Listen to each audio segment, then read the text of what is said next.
welcome, golfers. This is a new era in my life of golf journalism. I'm Pat Wheeler. I'm the host of Hit It Where They Mow, talking golf in Texas.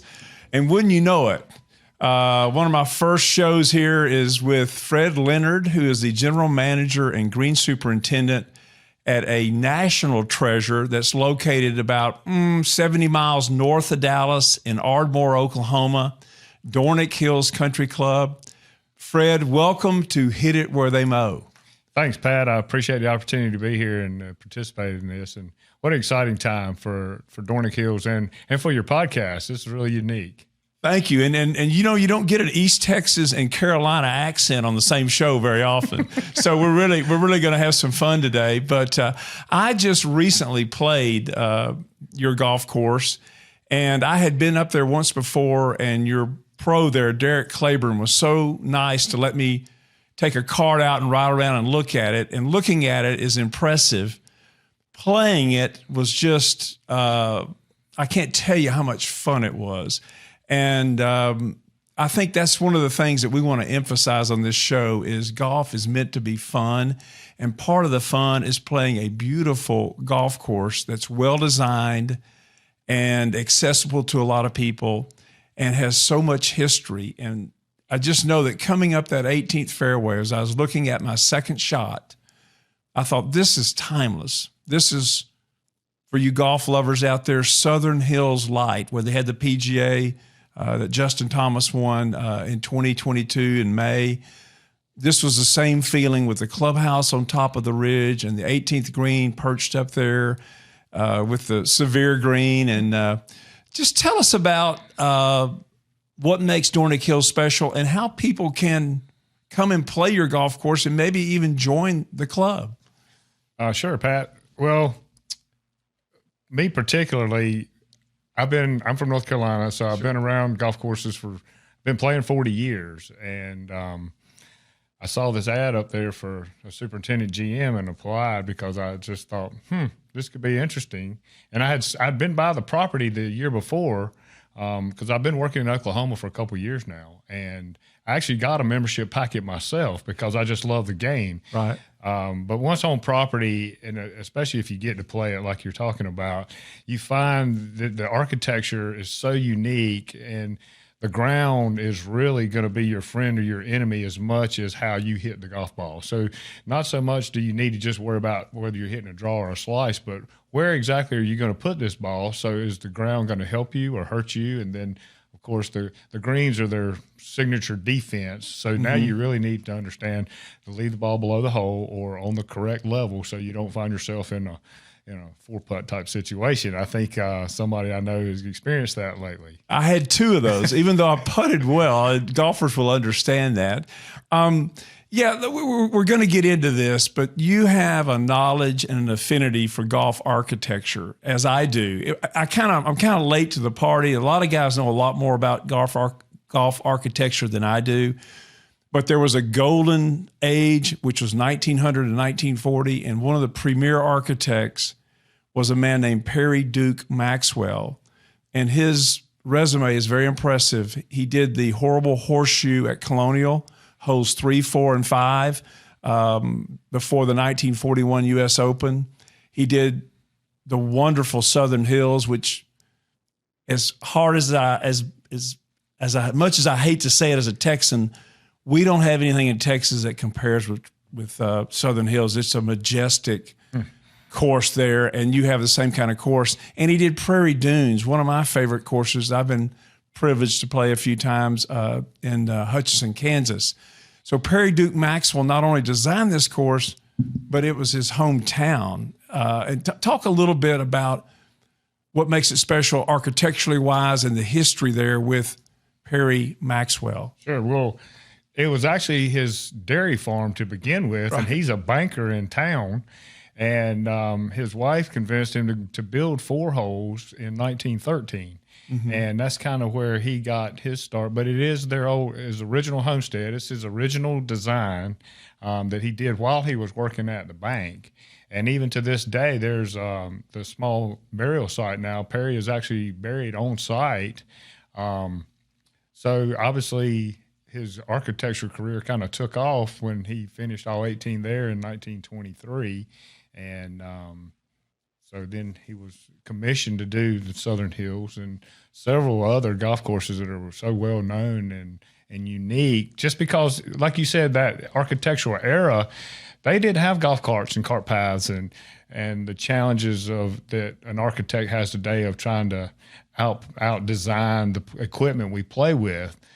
So they were creating unique features that you were using to your advantage, whether it be something that your ball is going to bounce off of and roll forward, or keep you from going into a hazard or a wood line. So the way they design golf courses, so you could walk and not wear yourself out, because it's a unique ability to put a tee box 15 paces off the previous green and not ever come into play.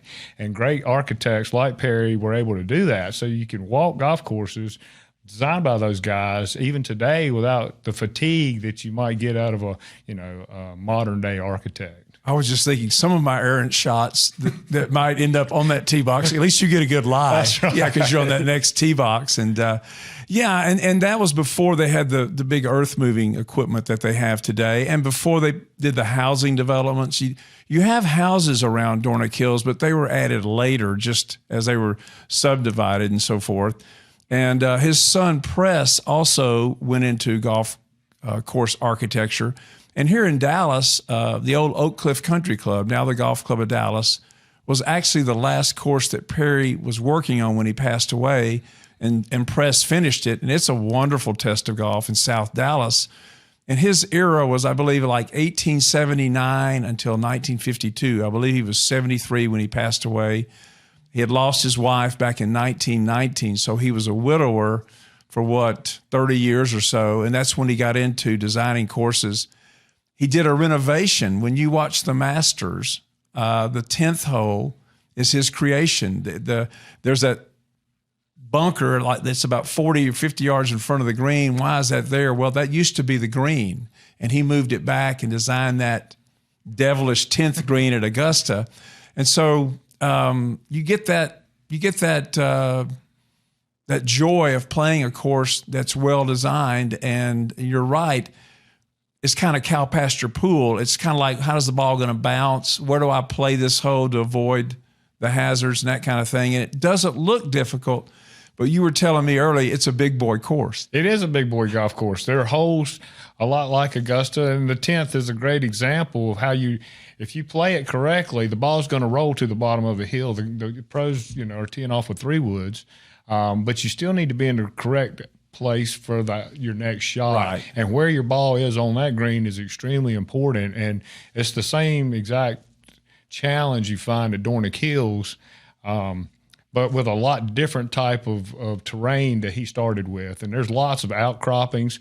16 is our famous cliff hole. There's a cliff that runs right through the middle of the property that's some 60, 80 feet high at its peak, where you're going to play up to the 16th green. And if you follow that cliff on down a little bit further, that's where Perry built their burial site, because obviously you said his wife died in 1919. Sure. And he was in the middle of going from a 4-hole golf course to 18-hole golf course. And when she passed away, the love of his life, he put these old columns up, kind of a Roman look at the top of this cliff as well, or Grecian. Grecian, like I guess Parthenon. A Parthenon look. Rome used that too. And you see it from the 7th tee box, and it's really just a part of the whole aura that comes with that property that's so unique.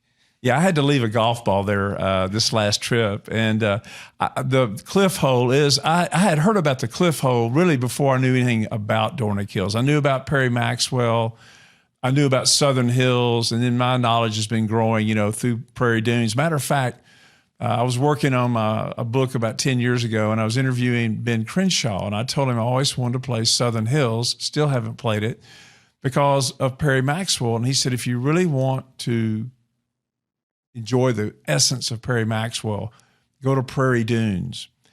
And Dornick Hills is that same way. Now, Prairie Dunes is a little more famous because it's like Scotland in Kansas. He visited Scotland, and he brought a lot of those concepts.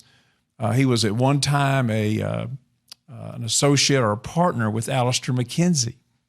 and Correct. who designed Augusta National. Right. And you know, from my understanding is a lot of Mackenzie's work, he would secure the money, come up with the design, and leave it to Perry to build and finish. And, you know, I worked with two of Nicholas's senior architects in my career, but they were on their own projects.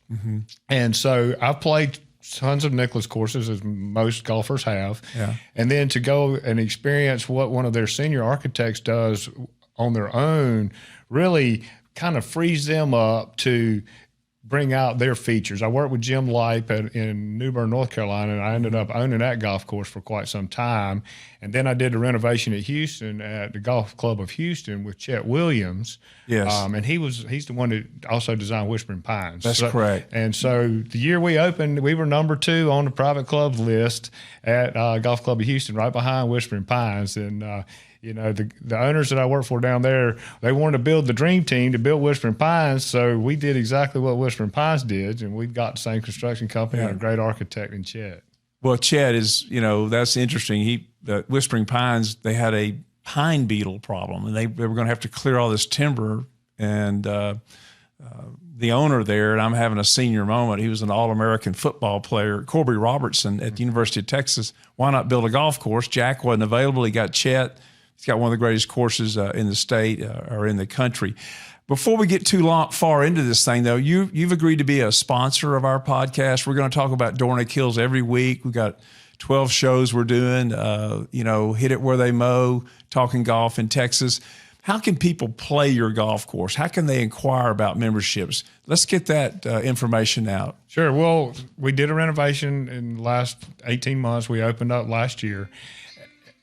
And what's really going to be the most important thing for us to grow our membership is exposure, and to get a round of golf up in Ardmore. Just have your golf pro call our golf professional and set up a tee time. And right now we're not doing the kind of rounds that we would like to do because Ardmore's a small town, and you know, we had 5 refineries in Ardmore back in the heyday. We've got one today. So obviously, you know, our town is small, and so we're trying to grow our national and non-resident memberships. So anybody can have your pro, call our pro, and set up a tee time, and obviously just a green fee and cart fee, and you can get around at probably one of the, if not the most historic and fascinating golf courses in Oklahoma. And I don't know how far you have to travel to find something to challenge that. That's right. It's only about an hour and a half from North Dallas. It's basically about an hour to the WinStar Casino, and then another 30 to 45 minutes to Ardmore. And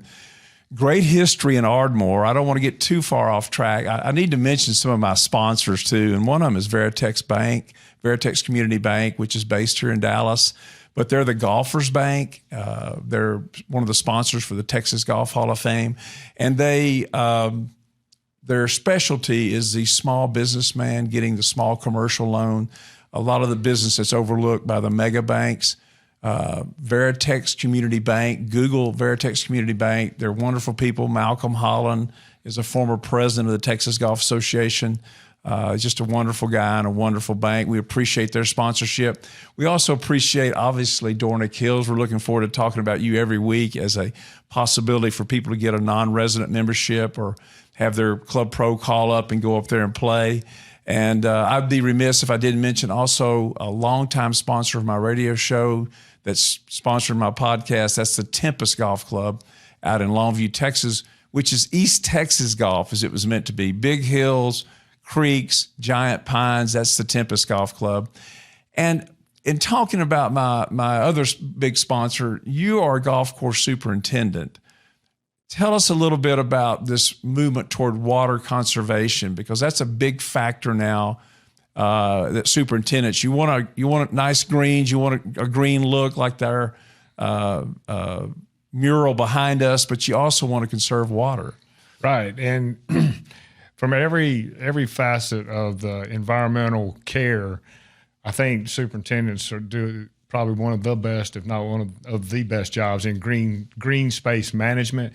And water's at the top of the list. I mean, that's the most precious commodity on the planet. Without Right. water, air, you die in a couple minutes without it. Water, you die within 24 hours without it sometimes. So we've got to protect our water sources, use our water efficiently and effectively. So we incorporate a lot of different tools. We use moisture meters to measure our moisture in our greens. We know what our requirements are using evapotranspiration rates that are published on a daily basis by these weather centers, so we can determine how much the grass actually needs, apply a specific amount with these modern day irrigation systems, and use the accurate amount of water that we need without creating runoff, without wasting water, without losing it to evaporation by watering at the wrong time. So water conservation is at the top of the list of things we do. And, most of us have to buy today. And the economy we're in doesn't, afford us the ability to just have carte blanche with our water bill, So we have to be mindful of the water just from a budget standpoint.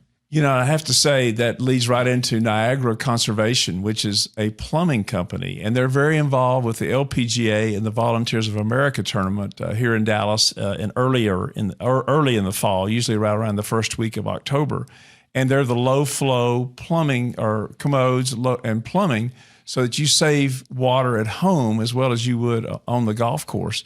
And that's a good lead into you and a lot. One of the things that we can incorporate in this show is the golf course superintendent. You're probably, that's a very valuable position nowadays because your product is the condition of the golf course. And when I played at Dornick Hills, the greens were perfect.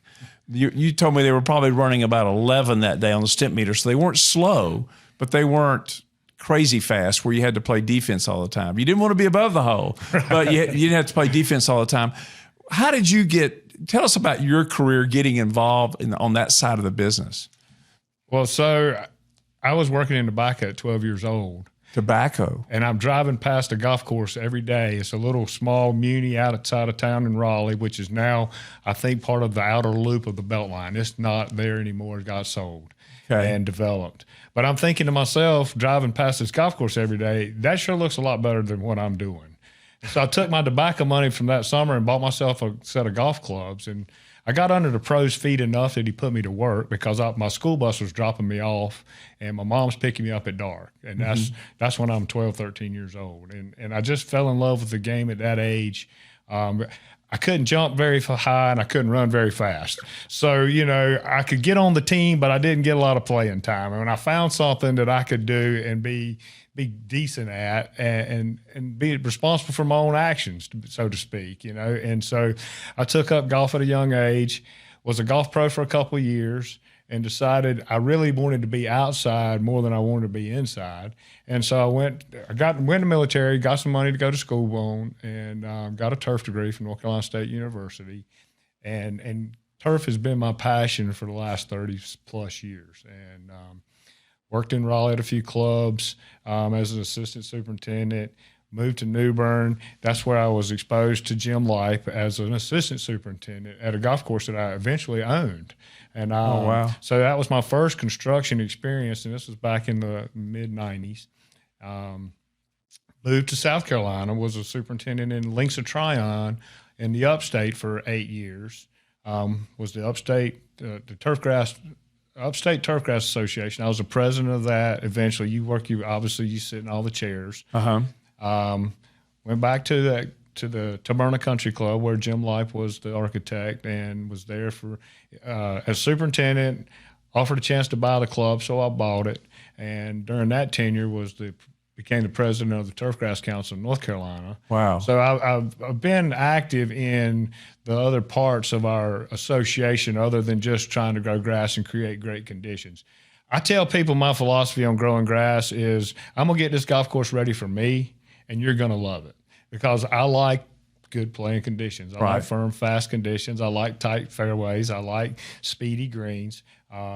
We have to be careful at Dornick just because the greens are so undulated that if we were to get the greens to a 12 or a 13, you may not finish. I did Superintendent's Revenge about 3 weeks ago where you set the golf course up unfairly for the membership per request, and the last group finished in 6 hours and 15 minutes, and that was with a 5-putt max. So we have to keep the greens at, a relatively decent speed there, so players don't end up six putting or five putting and creating more anger and resentment than enjoyment. So, but that's kind of how I've. Now, how did you got to Houston, and then you went from Dallas, and then now you still have a place here, but you also have a place in Ardmore. Yes, sir. Yeah. So the 2008 was rough in North Carolina with real estate collapse. And so things struggled economically in North Carolina for quite some time. And I was actually just called on my note from my golf course in 2010. And there wasn't a bank in the United States looking to get into golf course loans at that time. Right. So a few years go by, and I look at my wife and I said, we should just let this go and let's move to Texas where there's a lot more opportunity in golf. So I went to Houston, wound up hosting the Shell Houston Open for a couple of years. You were at the Golf Club of Houston? Yes, sir. Okay. That's correct. And then at that time, the clubs at Houston Oaks, my wife was the membership director there. Okay. And they were wanting to do a renovation. And so they recruited me to come over to be their renovating superintendent. Okay. And so that's when I got to work with Chet. And we finished that project. And lo and behold, my wife goes, Fred, we've been following you for 25 years. How about we go to Dallas? I've got a great opportunity in real estate, and I'd like for us to move and follow my career. I said, okay, we'll do that. So we came to Dallas for my wife's position. Ended up doing the renovation at Irving Golf Club, which used to be called Twin Wells. That's right. Once I got here, that's a John Colligan project, and a different. I enjoyed working with those guys too. They have John's a good guy, and he has a unique set of a unique eye for how a golf course could play. He makes fun, unique golf courses as well.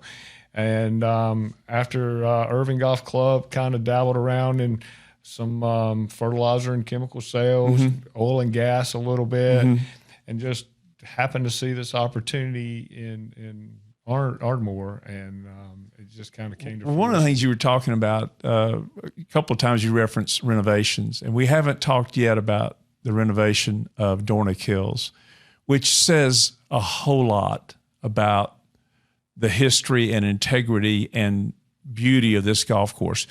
And I remember talking to Derek the time he let me ride around, look at the course, and hit a few shots.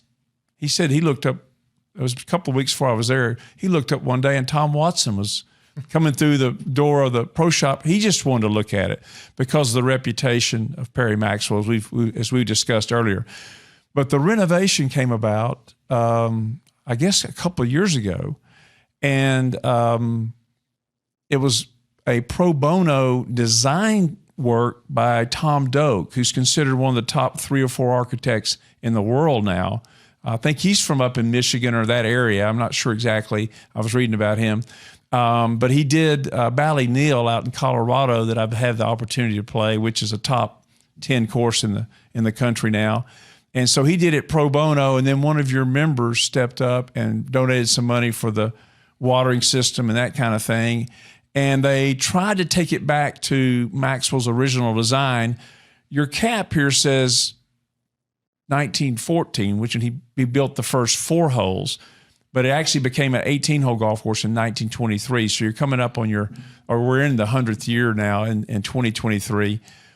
Talk about the renovation. What all you know about that, and what Doak did, and what your very generous member did as well. Sure. Well, so I guess you kind of start with be careful what you say, because I think Doak was on being interviewed by someone about Perry Maxwell, and he said, well, he would do that renovation pro bono. And one of our members, Joe Ward, he's one of our board of directors right now, I think he heard that. And he called Doak and said, are you serious? Because we'll make the efforts to get this underway if you're willing to do it pro bono. And sure enough, he agreed to do it. And so we have a member his family's grown up in Ardmore, the Westheimer family, and he affectionately goes by the name Bruzzy. His name is Jerome Westheimer Jr., but he goes by Bruzzy. And they created a foundation, the Dornick Hills Golf Foundation, and his foundation, the Westheimer Group, they funded nearly all of the renovation.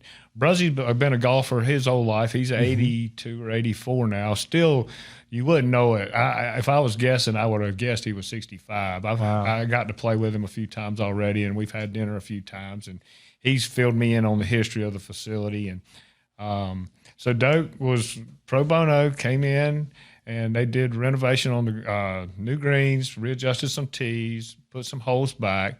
Apparently back in the 50s, 60s, 70s, 80s, members that decided they wanted to plant a tree would just get to plant a tree.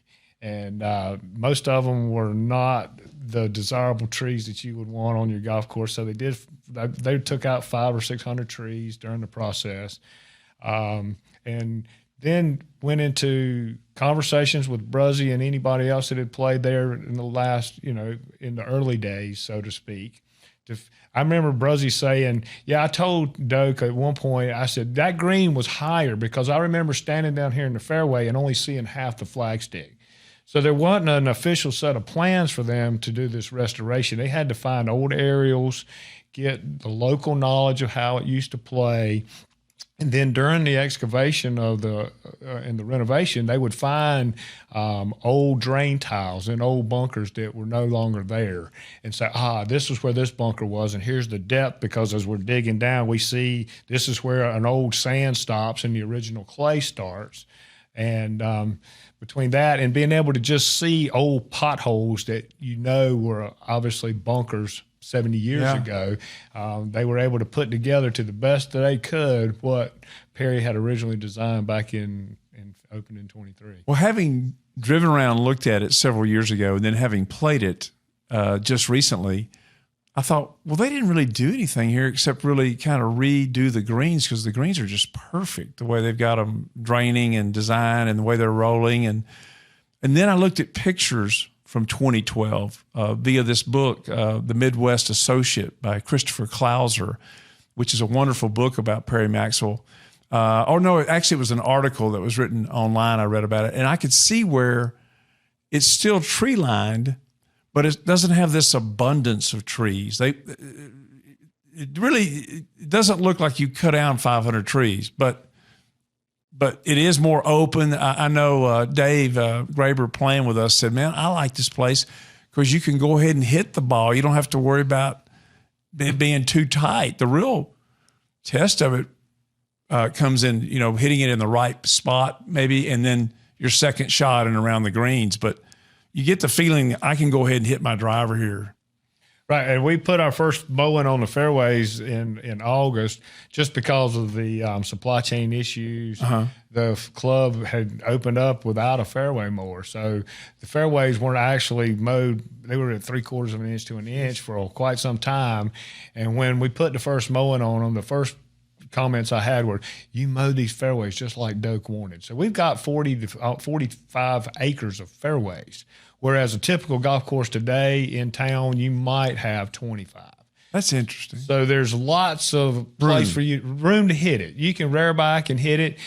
You're going to play it once and go, well, if I'm going to miss it, I don't want to be on this side again, because still that angle to the green is just as important as the green itself once you're on it.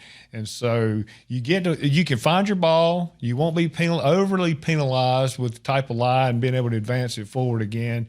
But again, you got to tread lightly once you get around these greens complexes, or you'll find yourself in and it's trouble. tight. It's tight in spots. I'm thinking that I guess it's that first par 5.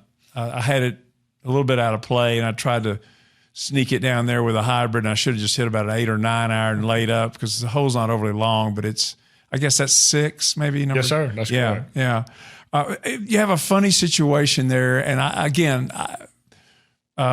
been blessed to have gone over to Scotland, and you think of some of the courses over there, like North Berwick, and they have the pit hole where you hit over a wall, and so you got this quirkiness that's kind of like this was his farm, and he designed these holes, and he didn't move a lot of dirt, and that's one of Perry Maxwell's primary premise, is that the golf course should be here. Let's find the golf course that's here and let's make it. Let's don't create it. Let's don't bring it in here. And he was a very strong Christian man. He said a lot of these holes have been here since Genesis. I love that, and that's on his marker there that where I had my picture made next to it. The course was already here. He was a minimalist. I know McKenzie said one time, Alistair McKenzie said of him, he won't ever get the credit he deserves because it doesn't look like he did anything. But I have to say, your closing holes, 16, 17, and 18, fabulous. 16 is the cliff hole. It's a 50-foot cliff.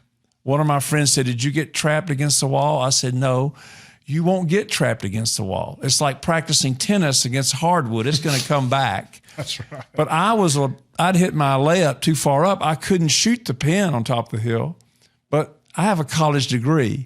So I said, you know what? I'm going to shoot the top of the cliff, which was 58 yards. I said, all I got to do is hit it over that cliff. I'm going to be somewhere near the green. So I hit a gap wedge uphill about 75 or 80 yards and was able to two-putt that one. And then that next par 3 is so dramatic, 17 coming down. It must be, what, a 100-foot drop, 50-foot drop? Yes, sir. It's probably 75 or 80 feet. Yeah. And from the back tees, it's 154. So it's not overly daunting.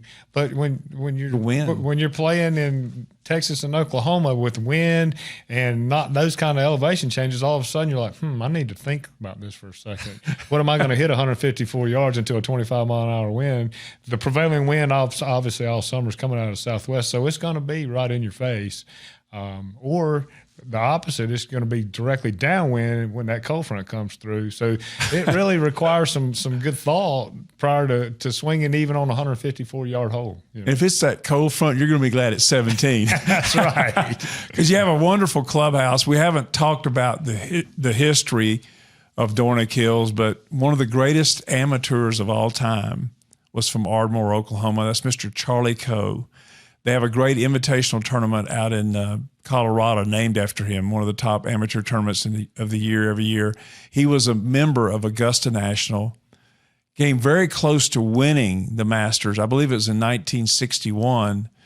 And Don January, who is 93, remembers saying, "Charlie, why in the world did you not win that tournament?" And he said, "I was trying to get out of Arnold Palmer's way. They wanted to watch Arnold Palmer." And I think Gary Player was playing that year, but there's pictures of Charlie Coe in the clubhouse there. And by the way, Don said he picked up Charlie Coe both going and coming, hitchhiking back in front. Don was going to Oklahoma State in Stillwater, which was Oklahoma A&M at the time.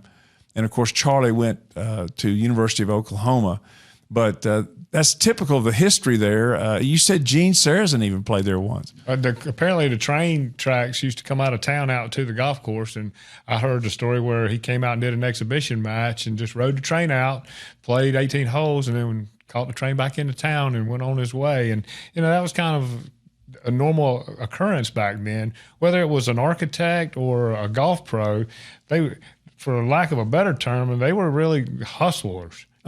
Their job was to get somebody that was interested in building a golf course and then building the golf course. And then most of those superintendents were the pros as well. So they would teach, they would open and become the pro and teach lessons and be the administrator. And as one of my Hispanic workers used to say, they were a maluso, a person of 1,000 uses. And I like that. And, that's kind of still applicable today. A golf course superintendent has to be able to do a lot of things and at least know them and be able to do them halfway. We do a lot of things okay. We do some things very well. Hopefully growing grass and good greens is one of them. But there's just a lot of variation in day-to-day stuff that we do as a superintendent that really is the draw for once you're a superintendent, it's in your blood. It's really hard to change and do something different. And that's what I found is the case. Like I said, I dabbled a little bit in some other stuff up here in Dallas, but once I was able to secure that position at Ardmore, I really think this is kind of my resting place to take me. Earlier you were talking about why you got into golf. We took the game up about the same time. I was like 12 or 13 and, was going from Little League to Pony League and, people were hitting my fastball and I didn't really want to get hit by a baseball and my dad played golf and that was the era of Tom Weiskopf and Bert Yancey and those guys. And so I took it up around 12 or 13 and got pretty good at it. Played in high school, a little bit in college. and you say you like to design or upkeep the course to suit you. What is your handicap in golf? I'm a 4 right now. A 4? Yes, wow. sir. I was an assistant golf professional at one point when I was in my early 20s. So I'd passed a PAT and played in pro-ams as a professional. And so I've been playing for 40 years and playing pretty decently for that period of time. And speaking of Tom Watson, so when I was the last year they had the World Golf Hall of Fame tournament in Pinehurst was 1982, and I watched Tom Watson on the first hole. On number 2, those greens are very crowned up. Yes, that's vintage Donald Ross. And he is so tall, and he's standing in these pine trees, and I can't see anything from his shoulders down. His head's in the trees, and he hits a wedge about, 15 feet high, 40 yards, two bumps and stops right beside the pin. And that was, to this day, I'm 13, 14 years old, one of the most magnificent shots I've ever seen.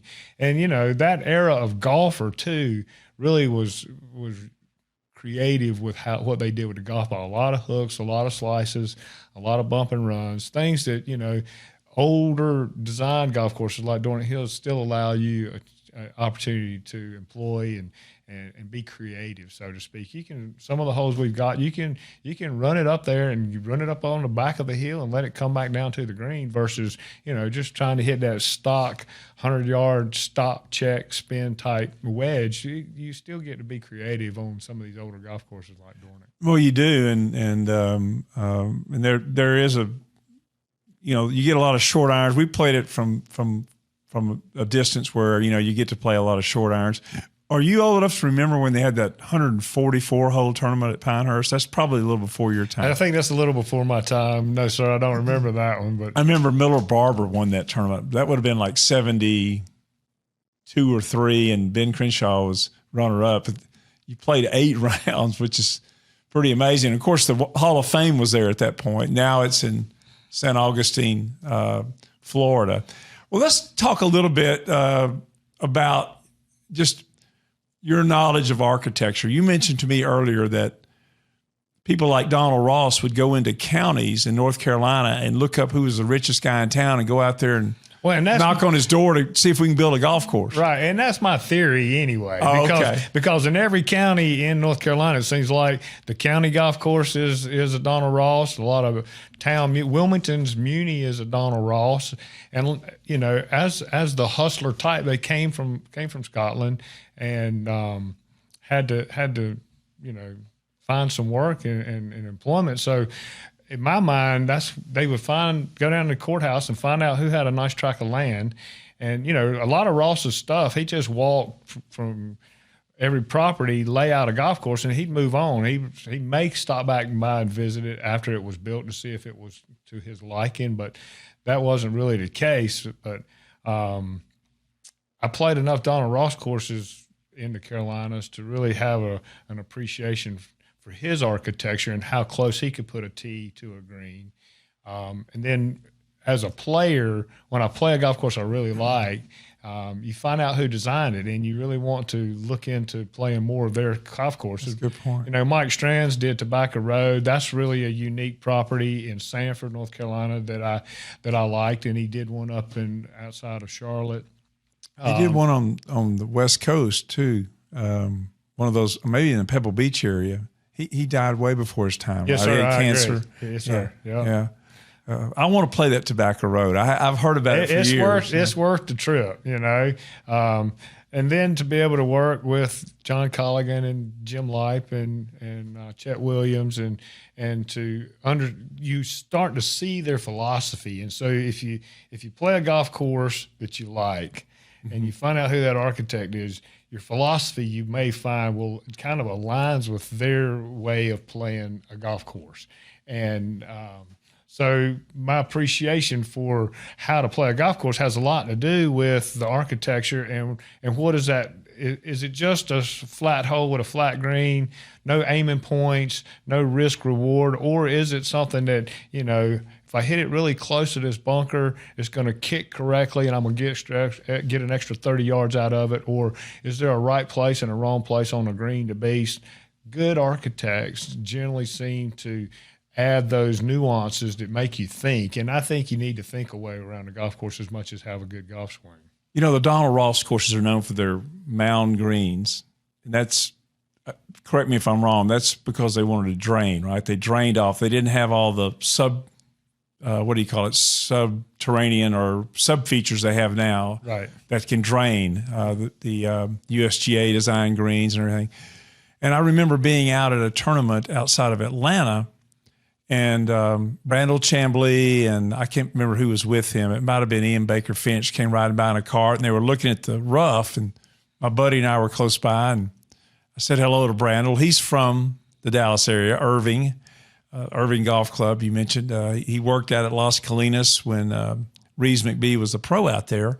And I said, do you remember playing over at Briarwood Country Club in Tyler during the Southwest Conference? He goes, oh, yeah. And he told Baker Finch, they had these little pushed-up greens. It was a lot of fun. And I thought it was kind of critical or condescending of pushed-up greens, which same premise, right? It drains that way. It'll run off. And I got to go play Cherry Hills. And I should have done my homework on this, but I don't know who designed Cherry Hills. I think William Flynn, who was another golden age architect like A.W. Tillinghast and Perry Maxwell and Seth Rayner and C.B. McDonald. And we've already talked about Donald Ross. I know I'm leaving out Henry Colt. There's more and more of these guys. He did like Sea Island in Georgia, but our host was Clayton Cole, who was the pro at Dallas Country Club. He's originally from Monroe, Louisiana. And he said, Pat, 14 of these greens are the original pushed-up greens designed by William Flynn. And so I thought, well, Cherry Hills it's in a league there, you know, with the very, very best courses. It's hosted several U.S. Opens and PGAs, and it's a fabulous facility. And he said, you'd have to rebuild a modern green every 20 years because of drainage issues. But the old push-up greens drain off. So speak to that a little bit and educate us a little bit about that in reference to Dornick Hills. Well, unlike the Carolinas, you know, Pinehurst actually, if you were to pull some native soil out and get it tested in the lab, it's almost identical to a spec USGA green sand. It's a 80-20 sand peat. And North Carolina's soils are fairly good draining soils. Okay. But your greens, if you're going to push up a green and create something to hit to, obviously you're going to crown it so it drains back in those days because they didn't have subsurface drainage. But when you start moving out west and you go to Dornick Hills, we're on a rock. I mean, literally. Yeah, it's outcroppings. There's outcroppings of rock, so you know underneath the rock is there. And Perry had an understanding of how his water flowed on his property and where he could graze his cows and how, okay, now I'm standing out here with my cows and I go, ooh, well, let's play up this hill and over to the left and down back over here. And we know that the water's going to move in these directions. So you'll play over these features and not have them right in the middle of your landing areas or where you want to set up your tee areas. And that's what you find a lot of around Dornick is there are a lot of dry swales that when you have a deluge or just a nasty downpour, the water's gone in relatively quick time and you can get right back to playing. Wow. And that's, you know, part of it was just they didn't have the heavy earth moving equipment. But his philosophy, like you said, of being a minimalist and letting God do the design work and let him just mow it down and decide where you're going to start and finish is kind of a unique trait that era of architects did. And surface drainage was paramount in that time. Again, they just didn't have trenchers and 4-inch corrugated pipe and pumps and sumps and ways to move stuff out. So we called it a renovation, and it might be called a restoration because it went back to the original design. I know Brook Hollow here in Dallas, which is one of the top golf courses in the state or in the country, you know, very, very highly thought of. A.W. Tillinghast, they did a restoration, and they went back to what it was like in 1920-something when they built it. And they took out a ton of trees there. Keith Foster was the architect there that did this most recent restoration. But he started with 4 holes, and my friend Don Robertson has the Donderosa. He built his own little golf course on a piece of land toward Ardmore. It's just a little east of Denton, and I got to play it. He doesn't have any putting greens. He just has circles. You hit two. But I got to play it with a former British Open champion, Todd Hamilton, and he made the comment, this is pure golf. This is how the ball reacts to the ground, and what are you going to do to get from here to there? And so, you've got that up there at Dornick Hills, and it's so accessible to people here in the Dallas-Fort Worth area, Oklahoma City, Tulsa, of course, national members. It's got something that people will really like, and it's kind of a throwback to another era, and it's very timeless. And I just kind of wanted to give you the opportunity to let people know again how they can come play it. Yeah, and it's a hidden gem. It really is. And now that we've done a restoration, anybody with any appreciation for golf can go, wow, this is unique. Mm-hmm. This is timeless, as you said. I love that word. Mm-hmm. And I live in Dallas, and so I'm familiar with weekend golf in Dallas, and from the time I walk out my door to the time I get back, I probably can drive to Ardmore and play Dornick Hills and be back in the same amount of time as I spent driving from my house to one of my local courses and getting back, just because the demand is nowhere near what it is here. Mm-hmm. The time I spend on the golf course there, Tuesday, Wednesday, Thursdays, you can probably play, two guys can play in 2 hours and 30 minutes. So you get a group of 4 guys that go, hey, let's get us an out-of-town membership. Well, we just had 3, John Reap, my friend, and I mentioned Dave Graber and myself. We went up. I think we started about 11:30. We were through by 3. And that's visiting this gravesite during the middle of the round. That's right. We went over there. And saying some golf prayers.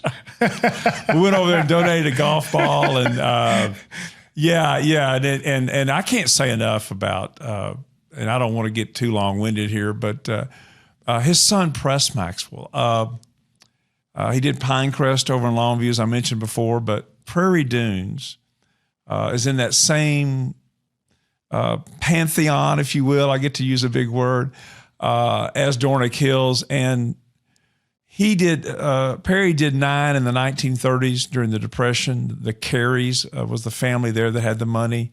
And then in the 50s, Press came back and built 9 more. And you cannot tell any difference. It's totally seamless. So with the brilliance of Perry goes the brilliance of Press, because really he came in and fitted those holes in there, and you can't tell the difference. And you talk about those greens. Well, one of Perry's was the second hole.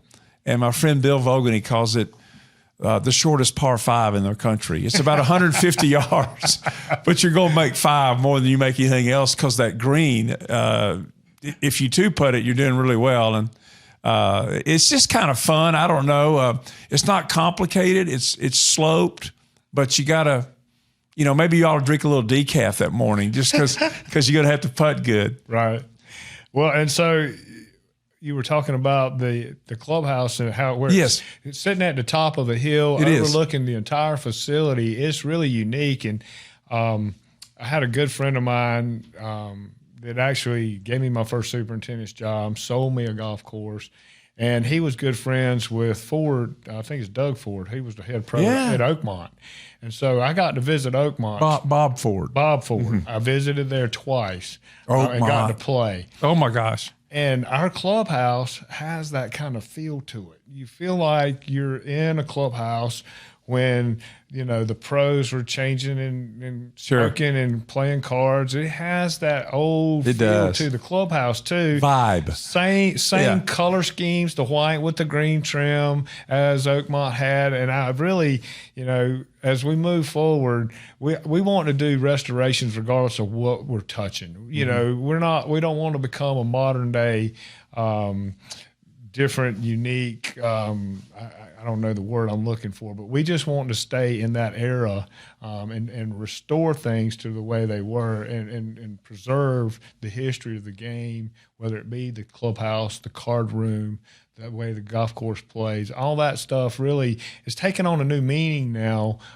Thank goodness. If nothing good came out of COVID, it was the rebound of our game, because golf needed a shot in the arm, and COVID gave us that, and people found a new passion for being outdoors and loving the same game that obviously you and I have such a passion for. Well, that is so true. You are outdoors in the fresh air, and I'll just reiterate, you got the clubhouse on top of the cliff. You have the whole course down below with a meandering river and another rock cliff there where the cliff hole is, and you come down and come back up to the clubhouse. Very similar to Augusta. I'll never forget the first time I ever got to go to Augusta National. It was in 1988 on a Monday. We went over, we bought $5 practice round tickets at the gate. Now they've got millions of people in a lottery to try to get to go to a practice round.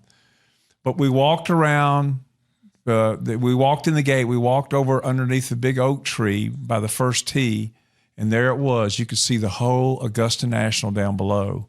Very, very similar. And I know my friend Danny Thomas, I talked to him this morning, great football player at SMU, now sells Bobby Jones merchandise over in the Carolinas. He mentioned Old Town Golf Club there in Winston-Salem, one of the great courses in the country, Perry Maxwell. And the Reynolds family, the Tobacco family, wanted to build a course on their beautiful land out there outside of Winston-Salem. And Clifford Roberts had an association with that family. And he said, hire Perry Maxwell. So you're getting part of that. You're getting to participate in part of the very upper echelon of golf as far as course architecture and history. And one other thing, I'm on a roll here. They used to have a tournament at Dornick Hills, and then it moved over to Falcon Head Lake. It was the Waco Turner Open. It was called the Poor Boy Open. And it was opposite of the British Open. And Waco Turner was this eccentric oil millionaire who was a member of Dornick Hills. And one year, Pete Brown won that tournament. I think it was in the mid to late 60s. And even though Charlie Sifford is known as the first black golfer to break through and establish himself as a great PGA Tour pro, and he was, Pete Brown, he won the Waco Turner Open. He was the first African-American to ever win a golf tournament there in Oklahoma.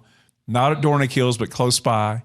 And then he won again. He won the Andy Williams, Shearson Lehman, San Diego Open. So he had 2 wins. But there's that history there. So you have the history and the great golf course, and it's very accessible. And I want to thank you for coming in. I'm going to give you like the last word. I just want to mention you're helping us sponsor these podcasts. We appreciate that. We'll talk about you a little bit every week. The Tempest Golf Club, we'll have a show on them as well, and they're over in East Texas. And, of course, we have Veritex Bank and Niagara Conservation or Plumbing as our sponsors. But, Fred, you've been a great guest here for this show, and just a final word for you. Well, I first appreciate the opportunity, and it seemed kind of fated that you and I ran into each other in the clubhouse. Yes. Because you love the game as much as I do, and that was pretty obvious in the first couple of minutes that we were talking. And then to be able to participate in this podcast and sponsor it, I think is what we need to get the word out that Dornick Hills and Ardmore is a special place. It's right up the road from DFW. Yeah. Which is obviously full of avid golfers. Yes. And for us to be able to participate in something where we can target a market of people like the golf people that are going to listen to your podcast and have an appreciation for architecture and the history of the game and the experience, something like that, I think is just going to help us, and hopefully it helps you as much. And I appreciate the opportunity. I love talking golf. I have to tell you, though, that you said part of your Green Superintendent, General Manager duties, you filled my Diet Coke up. That's how we met. I said, I got to have a little Diet Coke. But you're right. I had just 4-putted the last hole to shoot 82, thinking I was going to break 80, and you know how that goes. But I was still so excited about it. And John Reap was the same way, and Dave Braber, and we both want to come back and play it. And love to have you back anytime. Yeah, and I think the bottom line is golf is meant to be fun. And none of us are as good as we think we are. but that's part of the appeal, though, is that you're kind of competing against yourself. You want to have a good round, and it's a great setting up there. And I just want to thank you again. I appreciate it, Pat, and good luck to you. And this is kind of an exciting new venture for you and your podcast. So hopefully, it's a success, and maybe we can revisit this in a year and a half and see how things have progressed there and for you as well. I look forward to that. And thank you again for being on our show today. And we'll be back next week with more of Hit It Where They Mow, Talking Golf in Texas, with your host here, Pat Wheeler. Thank you for listening. They say that golf's the greatest game. I'm here to tell you so. Harvey Phoenix said to take that aim and just hit it where they mow. Yeah, hit it where they mow.